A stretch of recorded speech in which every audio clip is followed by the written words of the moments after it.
nabalitaan niyo ba yung bagong product ni Bareface? Yung naglabas na sila ng panibagong sunscreen na matte naman yung finish. Since bago nga siya, ayan, bumili na ako. Aalis ako, yung tinted sunscreen yung gagamitin ko. So, tara, itry na natin. Time kong matatry to, guys. And nakalagay dito, 100% mineral tinted sunscreen siya with 3% niacinamide.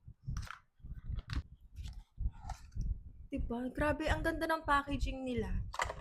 See? Then, same na siya sa mga tinted sunscreen natin na pointy na yung ano nila, yung ends nila. So, let's try. Kabahan lang ako kasi baka hindi siya, uy, joke. Mukhang match naman siya sa skin tone ko.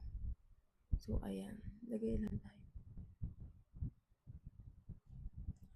Sana mag-blend siya ng maayos. And guys, yung ano rin pala nila ha, yung packaging nila, meron na rin QR code dito sa gilid. So, syempre, iwas ano tayo, pag bibili ng fake. Oh, wow, guys. Easy to blend lang din siya.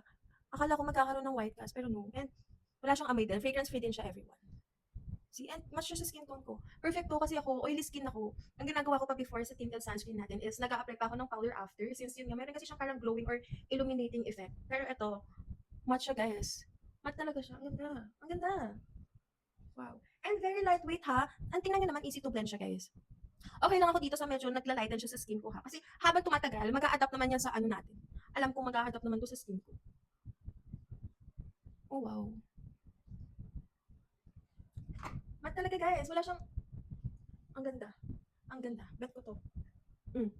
Tingnan nyo. Matte talaga. Parang nag-apply na kayo ng powder sa face ninyo. Di ba? Parang naglagay na kayo ng powder. Wait, ayusin ko lang. And guys, so non-greasy siya. Hindi rin siya malagkit guys.